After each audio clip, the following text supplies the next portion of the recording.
IAS institute నిర్వహిస్తున్న all India scholarship exam pass అవ్వండి. 2 years ఫీజులో 50% మాత్రమే పే చేయండి. Welcome to Suman TV. గంగి గోవు పాలు గరిటెడైనను చాలు, కడవడైననేమి కరము పాలు అంటారు. గాడిద పాలు కొండైతేనేమిటి, ఆవు పాలు ఒక గరిటెడు చాలని ఎప్పుడో చెప్పాడు వేమన.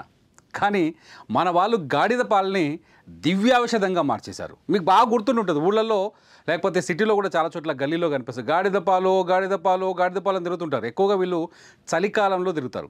ఈ గాడిద పాలను పిల్లలకు తాగిస్తే, పసిపిల్లలకు తాగిస్తే ఈ దగ్గు, దమ్ము, ఆస్తమా లాంటి రోగాలకి కొంత విరుగుడు ఉంటుందని, తగ్గుతాయని ఒక నమ్మకం ఉంది. సేమ్ అచ్చం ఇదే పాయింట్ని బేస్ చేసుకొని తమిళనాడులో ఒక బ్యాచ్ 100 కోట్లు కొట్టేసింది. ఈ న్యూస్ అదే. ఇవాళ ఈ న్యూస్ చూడండి, పాల లాభం గాడిద గుడ్డ అని. ఎప్పుడైతే కరోనా వచ్చిందో, కరోనాని అడ్డం పెట్టుకుంది బ్యాచ్. 2023 ఏప్రిల్లో తమిళనాడులోని తిరునల్వేలిలో ది డాంకీ ప్యాలెస్ అని ఒక కంపెనీని స్టార్ట్ చేశారు. ఆ కంపెనీ ఏం చేసిందంటే సోషల్ మీడియాని బేస్ చేసుకొని తీవ్రమైన మంచి వీడియో చేసి ప్రచారం చేసింది. ఒక రేంజ్లో ప్రచారం చేసింది. ఏం చెప్పారంటే, గేదె పాలు అయితే లీటర్కి 80 రూపాయలు వస్తుంది. అదే గాడిద పాలు అనుకోండి, 1 లీటర్ 1600 రూపాయలు అవుతుంది. ఇండియాలోనే గాడిద పాలు తాగరు, కానీ కొంతమంది తాగుతారు. కానీ ఇతర దేశాల్లో గాడిద పాలకు చాలా గిరాకీ ఉంది. మామూలు పాల కంటే ఎక్కువ గాడిద పాలు తాగుతున్నారు. సో మనం ఎక్స్పోర్ట్ చేద్దామని చెప్పేసి జనాన్ని నమ్మించింది. దీంట్లో ఎక్కువ మంది బకరాలు ఎవరో తెలుసా? మన తెలుగు రాష్ట్రాల్లోలే. కనీసం గేదెల షెడ్లు పెట్టుకుంటేనన్నా పైసలు వచ్చేటియేమో. ఏం చేశారు, ఒక్కొక్కడు ఫ్రాంచైజీ ఫీజు కింద వీళ్ళకి, ఎవరికి, ది డాంకీ ప్యాలెస్ వాళ్ళకి 5 లక్షలు ఇచ్చారు. వాళ్ళు సూచించినట్టుగానే ఇళ్ళ దగ్గర ఊళ్ళల్లో గాడిదల షెడ్లేసి అందులో గాడిదలు పెంచారు. ఒక్కొక్క గాడిదని 80,000 నుంచి 150,000 రూపాయలు పెట్టుకున్నారు. ఏందంటే ఇది కనీసం గేదెలకు కూడా ఆ రేటు ఉందో లేదో, గేదెలు కూడా ఉంది, అదే రేటు ఉంది, గేదెలకు ఈక్వల్గా ఉంది గాడిదలకు. కొనుగోలు చేసి బర్ల షెడ్ వేసినట్టుగానే ఏం చేశారంటే గాడిదల షెడ్ వేసి వాటి పాలు వినడం మొదలుపెట్టారు. ఆ గాడిద పాలని కొంతకాలం, ఏప్రిల్ నుంచి ఒక 4 నెలలు 5 నెలలు వాళ్ళు కొన్నారు. 1 లీటర్కి 1600 కూడా ఇచ్చారు. ఎందుకంటే వీళ్ళు బోర్డు పైసలు కట్టారు కదా ఫ్రాంచైజీ కింద. వీళ్ళు కట్టిన పైసలు వీళ్ళకి ఇచ్చిందాక లీటర్కు 1600 లెక్కించి కొంతకాలం కొన్నారు. ఇట్లా దాదాపు తమిళనాడు, ఆంధ్రప్రదేశ్, తెలంగాణ, కర్ణాటకలో మొత్తం కలిపి 100 మంది వాళ్ళకి డిపాజిట్లు పెట్టారు. వాళ్ళు ఒక్కొక్కరు పెట్టిన పెట్టుబడి ఎంతో తెలుసా? మినిమం 1 కోటి రూపాయలు. అన్ని ఖర్చులను పోతే మినిమం 50 లక్షల నుంచి 1 కోటి రూపాయలు ఉన్నాయి.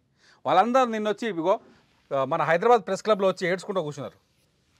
లబో దిబోం అంటున్నారు. ఒక్కొక్కరు దాదాపు 1 కోటి రూపాయలు ఖర్చు పెట్టారు. ఎందుకంటే లీటర్ పాలు 1600 అంటే చిన్న విషయమా? లీటర్ పాలు 80 రూపాయలకు అమ్మితేనే హైదరాబాదులో పాలదంద చేస్తారు, మస్తుగా సంపాదిస్తారు. అదే లీటర్ పాలు గాడిద పాలని 1600కు కొంటున్నారంటే ఎన్ని పైసలు రావాలి? అబ్బాబ్బాబ్బా, పైసలు కాదు, అది సిల్లు పెంకులు ఎక్కువ వస్తాయి అనుకున్నారు.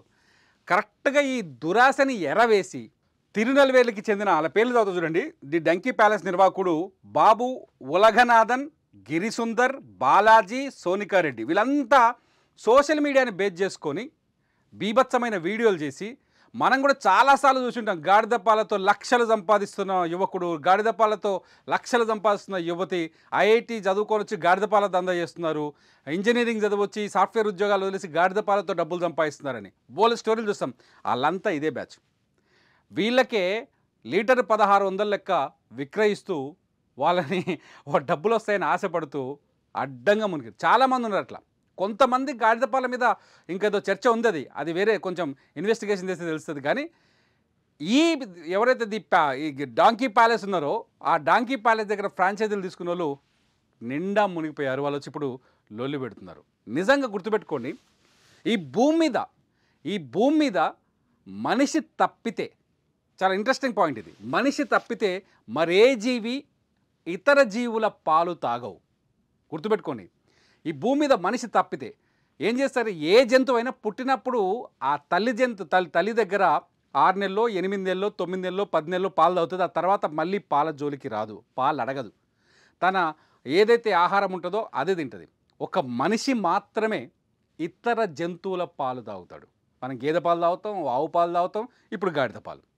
సో ఈ గాడిద ఎందుకంటే మనకి అందులో ప్రోటీన్స్ ఉంటాయి, ఇందులో ఆరోగ్యం ఉంటుంది, అందులో ఉంటుందని చెప్పేసి ఈ పాల కథ కూడా వేరే ఉంది. పాలలో కూడా కొంత ప్రాబ్లం ఉంది, మన పాలు తాగడం వల్ల కూడా ప్రాబ్లం ఉంది, చెప్తాను ఇంకోసారి. ఇలా ఆ ద- మనిషి తాగే ఈ పాలల్లో ఇప్పుడు గాడిద పాలెం కలిపేసి నిండా ముంచేశారు. గుర్తుపెట్టుకోండి, ఏది ఫ్రీగా రాదు. ఏదో ఎవడో డబ్బులు ఎక్కువగా ఇస్తానని చెప్పేసి గుడ్డిగా పెట్టుబడి పెడితే మీ బతుకు కూడా గాడిద బ్యాచ్ లాగే అయిపోద్ది. నిజంగా వాళ్ళు పాపం కష్టపడి సంపాదించుకున్న పైసలు, ఆ పైసలన్నీ తీసుకొచ్చి ఆ గాడిదలకు పెట్టారు. వాళ్ళు 100 కోట్లు దాకా వసూలు చేసినట్టు తెలుస్తుంది. ఆ 100 కోట్లు వేసుకొని ఇప్పుడు అడ్రస్ పత్తా లేకుండా పోయారు. ఇంకో విచిత్రం ఏంటంటే ఇలా ఈ డాంకీ ప్యాలెస్ని ఓపెన్ చేసింది తమిళనాడుకు సంబంధించిన ఒక మినిస్టర్, ఓ కలెక్టర్ కూడా వచ్చినట ఓపెనింగ్ రోజు. వాళ్ళందరూ ఇప్పుడు నోళ్ళకు తాళాలు వేసుకొని కూర్చున్నారు. వాళ్ళు ఎవరో మాకు తెలియదు అంటున్నారు. పోలీసులు వాళ్ళ మీద కేసులు పెట్టారు, ఇన్వెస్టిగేషన్ నడుస్తుంది. మొత్తంగా గుర్తుపెట్టుకోండి, ఏదైనా బిజినెస్ చేస్తే బేసిక్గా దానికి ఒక సర్వే చేయండి. మన కస్టమర్ ఎవరో తెలుసుకోండి. ఆ కస్టమర్కి మనం ఎలా సాటిస్ఫై చేయాలి, ఎటువంటి సర్వీస్ ఇవ్వాలనేది ముందు ఒక రీసెర్చ్ చేసిన తర్వాత దాంట్లో పెట్టుబడులు పెట్టండి.